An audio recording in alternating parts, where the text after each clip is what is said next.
Je m'appelle Jean-Sébastien, j'ai 28 ans, j'ai quitté la France il y a 3 ans parce que j'en avais marre de cette mentalité de merde. Maintenant j'habite à Budapest parce qu'il y a des opportunités business de dingue. Moi j'aime pas Dubaï. Non, je pense que si tu vas à Dubaï en business tu exploses, mais il a un problème d'architecture. J'aime pas du tout l'architecture à Dubaï haute. Le fait que t'es moins taxé te pousse à faire encore plus de business. Si tu vois, tu fais du business et que t'es taxé, il y a un moment où tu vas te limiter parce que t'en as marre juste de payer des impôts pour rien, tu vois. Mon niveau de vie il s'élève à 3 000 € par mois. Putain, tu vis bien quand même, du coup, à 3 000. Tu vis très bien. Ouais, oui, tu vis très bien à 3 000. Très bien. Voilà, là j'ai la carte arabe. Voilà, Bardella, pas assez extrême pour moi. Tu payes 2 mois de loyer en déposite, tu payes ton premier mois de loyer et t'as l'appart que tu veux. Par contre, si tu payes pas, tu dégages. Est-ce que tu as vu une différence entre les femmes françaises et les femmes hongroises? Ça va être très compliqué d'utiliser des mots qui vont pas me flag comme un énorme connard. C'est une grande capitale quand même, enfin faut pas non plus voir Budapest comme si c'était Bucarest, hein. Ça n'a rien à voir. Hein. Je suis pas pro-féminisme, encore moins wokiste. Et j'ai l'impression qu'on se dirige quand même vers un état très woke. Bah là, ici, tu vois, j'ai eu l'impression de choisir mes amis. Et il y a un gros point aussi, c'est que quand je suis arrivé ici, je me suis dit « Ah putain, en fait, tout le monde veut ton bien ». Salut, bienvenue sur cette vidéo. Aujourd'hui, nous allons à la rencontre de Jean-Sébastien, qui est lui aussi expatrié à Budapest. Dans cette vidéo, il va nous expliquer pourquoi est-ce qu'il est parti de France et qu'est-ce qu'il a trouvé en Hongrie. Pourquoi c'est la Hongrie qu'il a choisi, comment il gagne sa vie ici et comment il se projette par la suite. Avant de commencer la vidéo, si tu as un projet d'expatriation en Hongrie et que tu souhaites être accompagné sur les démarches administratives, les démarches fiscales, la recherche d'appartements à louer ou à acheter, ou bien encore la création de sociétés, tu as en description tous les liens pour prendre un rendez-vous gratuit avec un membre de notre équipe. Voilà, je te prends pas plus de temps, je te souhaite une bonne vidéo. Si tu devais récapituler ton expatriation en une phrase ou deux, qu'est-ce que tu dirais? Est-ce que ça t'a apporté? Est-ce que ça a changé? Ça a changé ma vie. C'est genre, ma vie sociale et tout a commencé depuis 3 ans, frère. Ok, carrément, oui, c'est tant que ça le En fait, gap avant, je sortais en soirée techno, c'était un peu mon seul point social, mais sinon j'étais vraiment quelqu'un de renfermé au niveau de chez moi parce que je voulais vraiment bosser comme un porc. Mais du coup, tu vois, j'étais dans une énergie de trop attaché à l'objectif, donc j'atteignais pas mes objectifs. Et en venant ici, tu vois, en fait, il y a eu un équilibre qui a été trouvé entre le social, amour, business, qui a changé ma vie. Tu dirais que cet équilibre, ça a fait partie, entre guillemets, de ta réussite pro? Ou alors que c'est... De tout. Quand tu es parti pour t'expatrier, quand tu es parti en Hongrie, c'est quoi qui t'a motivé? C'est vraiment juste le coup de cœur? Parce que tu m'as dit que tu voulais partir à cause de la fiscalité. Tu arrives à Budapest, c'est juste le coup de cœur qui te fait choisir Budapest? Non, en fait, c'est parce qu'il y a un dynamisme entrepreneurial, avant tout. Ok. Moi, j'aime pas Dubaï. Pourquoi j'aime pas Dubaï? C'est pas une question, je pense que si tu vas à Dubaï en business tu exploses, mais il y a un problème d'architecture. J'aime pas du tout l'architecture à Dubaï haute. Les grandes tours, etc. Ouais. C'est pas mon délire. Et le deuxième point, c'est vraiment, comme je t'ai dit, le dynamisme entrepreneurial de Budapest. Tous les gens qui vont pas à Dubaï ou en Thaïlande, ils vont à Buda. Donc ce qui fait qu'il y a énormément de cash flow déjà interne entre Français. Ça te facilite pour te lancer dans le biz. Et tu fais des connexions et ça t'ouvre l'esprit. Tu te verrais retourner en France pour y vivre, pas forcément dans Paris, non, du tout? Non, au sud de la France, tu vois. Là, dans ce cas-là, je suis multimillionnaire, je prends une villa. Ok. Même si le système de taxes est complètement revu, qu'on est moins taxé qu'en Hongrie. Il n'y a pas que les taxes. Ok. Il faudrait enlever encore autre chose, tu vois. C'est-à-dire en fait... Ok, parce que j'ai pas envie d'être tagué en mode anti-immigration, parce que je suis issu de... Mon grand-père est issu de l'immigration arabe. Tu peux sortir ta carte si tu veux. Voilà, là j'ai la carte arabe. En gros, pour immigrer en Hongrie, il faut soit que tu crées une boîte, soit que tu fasses des études, soit que tu aies un travail. Sinon, tu n'immigres pas. J'estime que ce modèle est parfaitement adapté pour la préservation d'un pays. C'est pas le cas en France. En fait, il y a trop d'immigration en France, ce qui fait que tu as quand même l'aspect culturel qui est dénaturé. Il est déjà dénaturé. Je crois pas en un retour en arrière. Mais en 2027, il y a peut-être, attention, Bardella qui va passer. Bardella, c'est Bolloré. Hein. Putain, le sauveur. Ouais, Bardella, pas assez extrême pour moi. Là, le coût de la vie récemment, il est pas mal monté avec l'élection du nouveau Premier ministre. Ouais. Est-ce que, comment tu décrirais le coût de la vie ici par rapport à la France? Ah ouais, c'était un salaire français, ça va quoi. C'est-à-dire un salaire français? Si tu te prends du 2-3K par mois au minimum, moi j'estime que pour bien vivre, mon niveau de vie il s'élève à 3 000 € par mois. Ok. Putain, tu vis bien quand même, du coup, à 3 000. Tu vis très bien. Oui, tu vis très bien à 3 000. Très bien. Moi j'aime bien les restos, tu me connais, j'aime bien les cigares. J'aime bien les bonnes choses, mais c'est pour te dire, tu vois, avec un budget de 3 000, J'ai une vie où je vais pas boire de verre dans des bars, je vais boire des verres dans des lobbies d'hôtels de luxe. Je passe ma vie dans des rooftops. Et 3 000 € par mois, c'est bon avec mon loyer, la bouffe et tout, tu vois. Si vraiment j'abusais pas, des périodes où je vais pas sortir, je vais dépenser 1 500. Ok, et pour le coût du loyer, parce que pour Ouais. moi je trouve que c'est vraiment la plus grosse différence avec la France, c'est le coût du loyer. Qu'est-ce que tu as et combien tu payes? Alors, loyer ici. Bon, on a à peu près le même appart, donc tu sais très bien de quoi je Ouais, parle. mais je crois que tu payes plus cher que moi, toi. Je paye un peu plus cher. Moi, j'ai 75 mètres carrés en intérieur, 2 salles de bain, 2 grandes chambres, un grand salon. Donc, une grande chambre qui est mon bureau entièrement, tu vois. J'ai 2 balcons, 2 petits balcons avec une vue sur la basilique très très bien placée, et une grande terrasse de 35 mètres carrés avec jacuzzi. Et je peux monter en plus sur mon toit en mode rooftop. Rooftop privé, quoi. Ouais. On a la même chose en fait. On a la même chose. Mais pour les gens, voilà, il faut expliquer. Et combien tu payes du coup pour ça? 1100. 1100. Putain, ouais, tu payes charge comprise? Non. Combien avec les charges? Ça doit monter à 1000, 2003. Après, c'est la boîte qui paye dans ce cas précis. Ouais. Parce que toi, tu fais passer, tu es en KFT, donc entreprise hongroise, et tu fais passer tout ton loyer sur la boîte. Ouais, ça dépend après de comment tu t'organises, etc. Mais moi, je fais passer mon loyer sur la boîte. En tout cas, une très grosse partie. Et du coup, tout est payé par l'entreprise. Est-ce que tu peux m'expliquer un petit peu à quoi ressemble ta vie ici, une journée typique ici? Pour la journée typique, elle est simple. Je me lève le matin, je vais à la salle, bain froid, sauna, méditation, affirmation. Et puis après, ça enchaîne charbon jusqu'à 19-20 heures, ça mange. Et puis l'été, ça va voir les potes. Vu qu'on est dans le centre, tout le monde est un peu à côté, t'es mon voisin, du coup, d'en face. Donc voilà, t'as toujours des gens avec qui voir et tout. Voilà, c'est un peu ça la vie ici à Budapest. Est-ce que, donc là, tu m'as parlé d'imposition, tu m'as parlé de réseau professionnel pour les raisons de t'expatrier.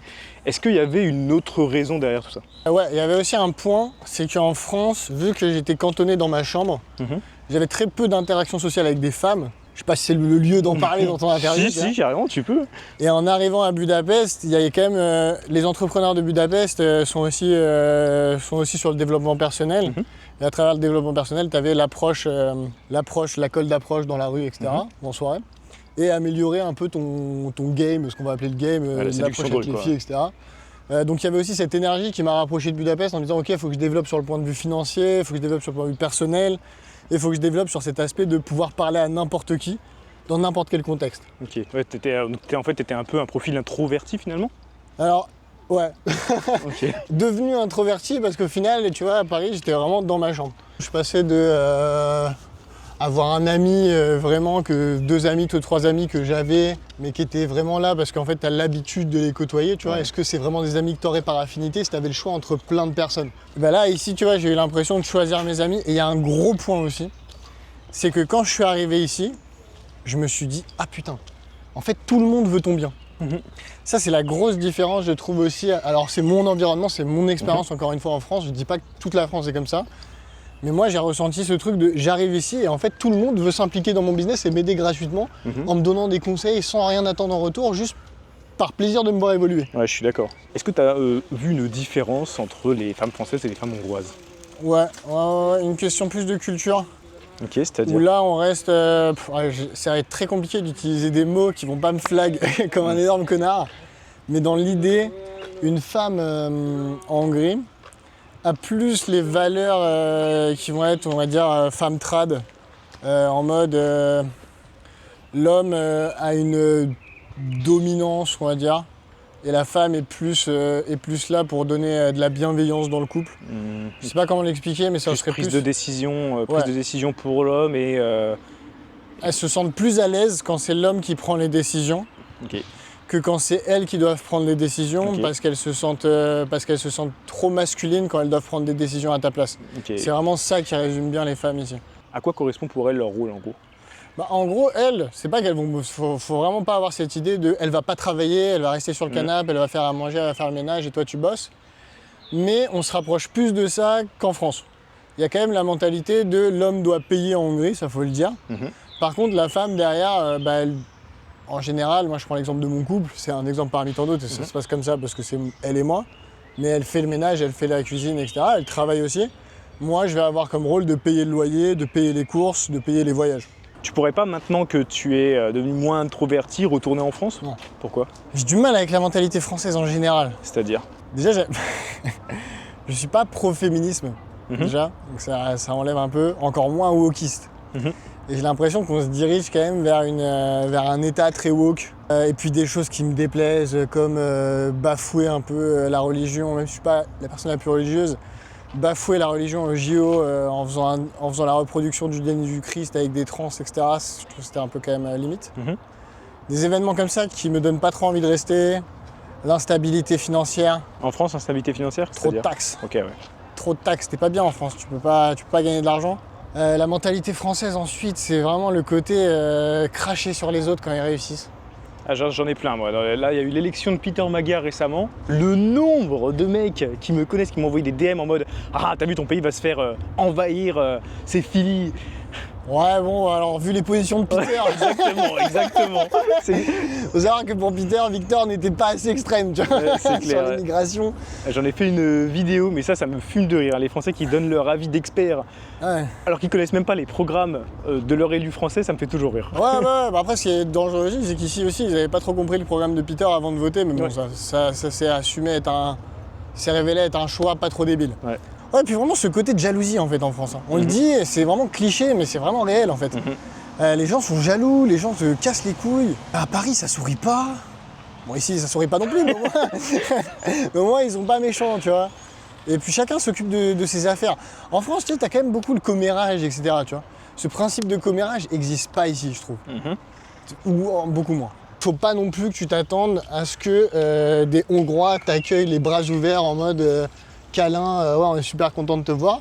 Mais ça dénote avec l'hypocrisie française. Mais par exemple, je prends l'exemple de mon coach sportif. Il a fallu 3 mois avant qu'on se parle de manière amicale. Sinon, c'était uniquement des ordres, etc. D'accord. Par contre, ça fait que la relation est 30 fois plus qualitative. Parce que il est fermé et quand il s'ouvre, c'est parce qu'il a vraiment envie de le faire. Ok. Donc c'est parce que tu l'intéresses vraiment et c'est parce qu'il a vraiment envie de commencer à te connaître et d'avoir une relation amicale et c'est du solide. Ok, tu dirais qu'ils sont fermés ou plutôt juste neutres? Non, neutre. Pas fermé, mais pas ouvert. Ok. Comment t'as vécu la barrière de la langue? Est-ce qu'il y a eu une vraie problématique? Non, à Budapest, tout le monde parle anglais. Ok. Franchement, là-dessus, il n'y a pas de problème. Mais en fait, t'es que...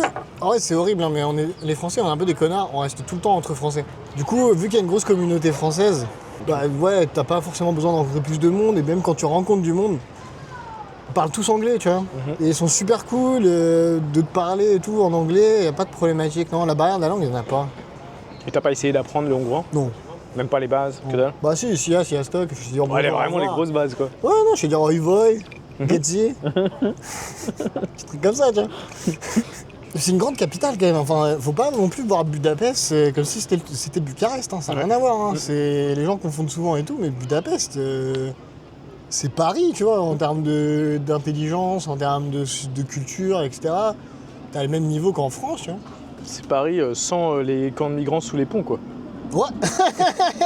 Là, tu m'as dit tout à l'heure que tu vivais à hauteur de 3000 € par mois à peu près, c'est ce que tu dépenses, en gros. Ouais. Comment tu fais pour gagner ta vie ici? Tu travailles pour une boîte française, une boîte hongroise, comment tu fais? Alors moi, j'ai ma boîte. Ok. Que j'ai créée, j'avais parlé de mon agence SEO avant de venir ici. Bah, en fait, j'ai mis mon agence SEO ici. Et maintenant, on accompagne des clients à faire ranker leur site, à rapporter du business en organique, donc sur les IA et sur Google. D'accord. Le SEO, c'est le référencement naturel, c'est pour apparaître sur les recherches Google, ça? Ouais, exactement. Le but, c'est d'apparaître devant tes concurrents pour pas leur laisser les leads, tu vois, ou les acheteurs potentiels. Ok. Donc moi, je fais ça depuis 8 ans, par passion. Après, je t'ai dit, j'ai monté l'agence, etc. Et mon associé David, lui, fait ça depuis 20 ans. Voilà, c'est une boîte, je ne veux pas forcément dévoiler mes chiffres, mais ça me permet de vivre confortablement ici en Hongrie. J'avais de l'argent de côté pour la première année. Et comment ça se passe? Du coup, tu accompagnes des personnes qui sont en train de monter leur projet? Non, il faut qu'il ait déjà un projet quand même. Ok. Il faut que la proof of work de son projet marche. Donc, exemple, s'il a de l'e-com, est-ce qu'il vend déjà? Est-ce que le produit est intéressant? Est-ce que le marché est intéressant aussi à faire en SEO? D'accord. Parce qu'il y a des marchés qui vont être plus développés via les ads, Ok. donc Facebook Ads, etc.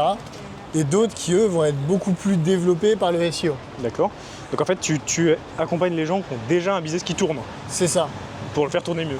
Ouais, c'est ça. Ou qui ont de l'argent à investir et qui veulent développer ce canal d'acquisition. Ok. C'est surtout ça. Et là, comment ça se passe? Du coup, tu te rémunères avec un salaire, avec les dividendes seulement? Avec les dividendes, là, j'ai touché mes dividendes cette année. Du coup, tu dépenses, tu payes quoi? Tu payes 15% plus les 2400 € de social, quoi. C'est ça. Le fait que tu es moins taxé te pousse à faire encore plus de business. Si tu vois, tu fais du business et que tu es taxé, il y a un moment où tu vas te limiter parce que t'en as marre juste de payer des impôts pour rien, tu vois. Ok. Là, ici, tu es très peu taxé, tu ne sens pas la taxe. Parce que tu la payes direct déjà. C'est pas du déclaratif, c'est pas t'as l'argent et tu dois le rendre, avant d'avoir l'argent, t'as déjà payé la taxe. Et puis toi, t'es en B2B, donc t'as pas de TVA en plus. Et j'ai pas de TVA, j'ai un autre business e-com, et là j'ai de la TVA avec un OSS, etc. Ok. Tu peux nous montrer un peu ce que tu fais exactement pour tes clients? Comme ça, s'il y a des gens qui sont intéressés, ils avec peuvent grand contacter. plaisir. Ok. Je vous montrerai mon site AIDA Ranking, Vas-y, on va où là vraiment on prend des clients souvent en e-com, et on leur fait exploser leur trafic avec nos méthodes. Allez, Allez, venez dans mon antre. Attends, avant qu'on commence, je vais juste montrer ton balcon si ça te dérange pas. Vas-y, prends la vue. Et voilà, on a une petite vue sur la basilique. Plutôt pas mal. Gellert, Budapestaï. Tu vois Gellert d'ici? Tu vois Alors Non, ça c'est Normafa. Pour moi, c'est Gellert, ça. Non, Normafa. C'est le fort, mais il abuse pas là. Normafa, Déac. Alors en fait, tu viens de m'apprendre quelque chose. Moi, dans ma tête, cette colline, c'était la colline de Gellert. Non. Non, c'est le fort là. Ok, je vois le fort. Du Après, coup, Gellert, t'es à côté. Hein, en soi. quand t'es sur le toit, tu vois peut-être. Ouais, je pense qu'on le voit. Alors vas-y, montre-nous un peu ce que tu fais Alors, qui te permet de vivre dans ce pays. ça, c'est mon agence. Donc voilà, on a des très très bons résultats. Attends, c'est quoi ça? Ça, c'est des dashboards. Mes dashboards, avec des dashboards de CA pour mes clients, tu vois, avec des augmentations. Donc avec le détail, les clients, c'est des clients réels, avec des avis réels qui m'ont fait, tu vois. C'est pas des pages Claudia. Non, c'est pas de la page Claudia, tu peux aller voir le site, hein. Le site s'appelle Incorio, tu vas sur le site Incorio, il existe bien. Hein. Ouais, tu vois, c'est cette boutique Blazing Tail de Pokémon. Je l'ai fait passer de 300 clics par jour à plus de 1000 clics par jour, Ok. en 3 mois. Tu vois, c'est... Donc ça, c'est pour le site que tu viens de me montrer. Ouais, tu vois, on était sur des 300 clics, là on fait des pointes à 1500 clics. Et concrètement, ça leur permet d'augmenter leur CA de combien après? Ouais, franchement là, celui, je vais pas m'avancer, hein, mais tu peux partir sur du plus de 30% par an, des fois 2. Ah ouais. Ce client-là, tu vois, voit les systèmes. Ah oui, c'est le premier dont tu nous as parlé, ça. Ouais, voit les systèmes, tu vois, que tu peux voir. On a fait une interview avec lui. Il est là, monsieur Ducatillon. Ah, mais c'est Nina qui a monté cette vidéo, c'est ma Nina, copine. d'ailleurs, c'est ta copine. C'est ma copine qui a monté cette vidéo. Bon, avec vraiment les moyens du bord, hein, parce que la vidéo était pas folle. Même nos copines, elles sont entrepreneuses à Budapest.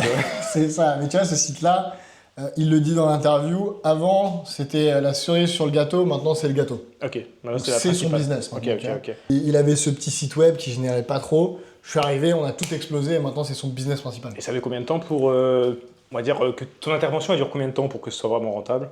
Mon intervention, en fait, si tu veux, le problème c'est que les gens ils arrêtent pas parce que je leur apporte trop de cash. D'accord, ok. Donc ils continuent à l'infini. La durée minimum c'est du 3 mois si je veux partir sur des bonnes bases. Ok. Après moi je m'arrête jamais de développer au maximum, je continue, tu vois. Le SEO c'est vraiment construire un actif parce que demain tu payes plus d'ads, tu auras toujours ton SEO même si toi tu m'arrêtes de me payer, tu vois. Ok. Et c'est ça qui fait vraiment la différence et qui est cool. Si on veut te retrouver pour voir un peu ce que tu fais, prendre un appel avec toi, comprendre, etc., comment on fait? On va sur mon site AIDA Ranking. Ok. Et puis on va prendre un audit gratuit et puis durant cet audit, j'analyserai votre site et je vous donnerai une carte, une roadmap pour que vous défonciez tout sur le trafic organique, qu'on travaille ensemble ou pas. Et c'est pour qui, du coup, quel type de profil? N'importe quel profil qui a de l'intérêt à être trouvé sur Google. Merci monsieur, je mettrai le site en description. Avec grand plaisir. Est-ce que tu peux me raconter tes premières semaines en Hongrie? Est-ce qu'il y a quelque chose qui t'a particulièrement marqué, une galère éventuelle, une bonne surprise? Côté positif, c'est vraiment ce calme total. Pour l'anecdote, la seule fois où je me suis senti un tout petit peu en insécurité en Hongrie, c'était la première semaine. Et vous allez voir que c'est pas mal. Je rentre de boîte de nuit, il y a un SDF qui est en train de gueuler à mort. Ok. Je me dis putain, ouais non, moi j'ai l'habitude de Paris, je vais à Paris, j'ai été beaucoup à Paris intramuros. J'arrive à 30 mètres, à partir du moment où je suis à 30 mètres de lui, il s'arrête net. Il ne parle plus. Je marche. Une fois que je suis 30 mètres après lui, il reprend son truc d'engueulade, tu vois. Ok, il y a un cercle de 30 mètres autour des SDF, d'accord. Tu vois, donc même là, dans ce cas, il est respectueux. Tu vois. Donc ça, c'est le seul truc. Mais sinon, non, vraiment, les gens super, ils vont pas forcément te dire bonjour, mais ils vont pas te casser les couilles. Chacun s'occupe de son business. Ils respectent les règles. Donc ça, c'est marrant aussi quand tu viens de Paris. Si le petit bonhomme est rouge, Personne pour traverser, personne ne traversera. Et quand il y en a un qui traverse, on sait que c'est un touriste. Voilà, c'est ça. On sait qu'il est français. Et sinon, alors point négatif, il n'y a pas forcément la même qualité d'accueil. Donc, quand vous allez au resto, moi je suis quelqu'un qui suis très à cheval sur la politesse. Des fois, ils peuvent emmener les assiettes de manière différée Ouais. et les reprendre dès que tu as fini. Ouais. Tu vois, ça, moi, ça m'a un peu choqué, mais bon, tu leur dis et ils te respectent dans ce cas-là. Donc, c'est vraiment le seul point négatif que je trouverais à la Hongrie, là, maintenant. Ok. T'as pas eu de galère avec ton propriétaire pour le loyer Non, ils sont carrés. En fait, t'arrives, y a pas de ouais, donne-moi tes fiches de paye. Non, c'est t'arrives, on te met un déposit, tu payes 2 mois de loyer en déposit, tu payes ton premier mois de loyer et t'as l'appart que tu veux. T'es pas obligé de justifier quoi que ce soit. Ça, c'est super important. Par contre, si tu payes pas, tu dégages. T'as pas eu de difficultés, je sais pas, pour tes démarches administratives, carte de résidence, ta création de société, quelque chose comme ça? Non. Bah, si t'es bien accompagné, en fait, si tu Toi, le fais t'es tout passé par seul, quelqu'un. Ouais. si tu le fais tout seul, tu vas vite t'en mêler les pinceaux parce que en fait, le problème de l'administration hongroise, c'est qu'ils parlent pas forcément hongrois. Ils parlent pas anglais, pardon. Si tu te fais accompagner, t'auras aucun problème. Là, aujourd'hui, tu te vois rester en Hongrie? Ouais. Ma copine est hongroise, je suis bien en Hongrie. Peut-être pas rester à Pest, plus prendre une baraque côté Buda. C'est pour ça que tu me demandais comment j'avais kiffé le 2e arrondissement. C'est ça, exactement. Ouais. Parce que m'éloigner un peu du bruit quand même et tout, tu vois. Ok. C'est bruyant le centre là où t'es? Non, mais quand je parle du bruit, tu sais, c'est le bruit social. Peut-être que tu sors, il y a du monde tout le temps, etc. Et si tu veux fonder une famille ou quoi, Buda, c'est mieux que Pest. Déjà, t'as le 11e arrondissement qui est vraiment le quartier résidentiel des familles. Là. Ouais, voilà. Il est top. Hein. En plus, on dirait presque un petit village de montagne. Parce que tu sais, t'as la Normafa. Ça monte et tout. Hein. Ouais, et ça fait vraiment petit village de montagne. Cet hiver, il y avait de la neige. Je te jure que j'avais l'impression de retourner dans les Alpes. Mais tu sais que tu vas sur l'autre montagne là-bas avec le téléphérique, tu fais du ski en hiver. Ouais, bon après, t'as vu la hauteur du truc, c'est pas non Oui, mais plus, non, mais il y a vraiment une piste de ski. Oui, bon après. Tu en fais ce que tu veux. Oui, ok. Bah, à ce compte-là, autant aller dans les Pyrénées, ce sera moins pire quoi. Oui, ou en Autriche, là, t'es pas loin du Tyrol. Aussi. Il y a quelque chose qui te manque de la France? Le pain. Le pain? Ouais. T'as vu, il y avait du pain là. Ouais, mais c'est pas bonne baguette française quand même, tu vois. Après, sinon, non. La qualité de la viande sur certains points, mais tu peux trouver de la très bonne qualité ici. Je suis un grand amoureux de la France de base quand même, du gars, donc cette culture ancienne française me manque un peu. Ok. Mais à part ça, non, rien. Si on parle de trucs qui me manquent en France, c'est la bouffe et la famille. Ok. La famille, bien évidemment, tu vois. Moi, il y a des trucs tout cons, genre la poste. Moi, c'est la poste qui me manque, mec. Ah ouais? Ouais. Ils me cassent les couilles ici à mettre mon courrier dans les mauvaises boîtes aux lettres. Et les personnes, par exemple, qu'on aide à s'installer, on leur fait leur démarche administrative et tu sais, la carte d'adresse, ils la reçoivent par la poste. Ouais. Une fois sur 2, c'est un voisin qui la reçoit. Ouais, c'est ça. Hein. Ouais, c'est ça. Mais ils sont cool parce qu'ils leur ramènent leur carte. Il y a un problème, ouais, par contre, ils sont très coopératifs. Moi, mais après, quand tu prends des PD et tout, ils t'appellent, tu vois. Ils trouvent toujours ton appart, ils montent en haut. Voilà, ça aussi, parlons-en, tu vois. Ils vont à la porte. Ici, les livreurs, ils montent chez toi, tu vois. Tu dirais que c'est pour quel type de profil, pour qui la Hongrie serait une bonne destination? Une personne là qui décide de partir de France, mais il sait pas trop où aller. T'as un business dans l'idée? Ouais. Je pense, hein, après c'est mon opinion, tu vois. Ouais, bien sûr, c'est un opinion. Faut que t'aies un business qui te génère 2K par mois, je pense, Ok. tu peux partir. Freelance, pareil, tu vois, tu peux te mettre freelance et tout. En plus, freelance ici, c'est bien en termes de taxes. Et puis, que t'aies pas peur d'aller vers les autres aussi, tu vois, parce que toutes les opportunités sont ici, mais faut les saisir. Donc, faut quand même que tu sois quelqu'un d'un peu aventurier, quoi. Si quelqu'un qui regarde cette vidéo, imaginons qu'il te rend compte et il te dit, voilà, moi aussi, j'ai envie de partir, qu'est-ce que tu lui dirais? Je dirais, gros, vas-y. Fais-le, arrête de réfléchir, fais-le. C'est la meilleure chose qui va t'arriver dans ta vie.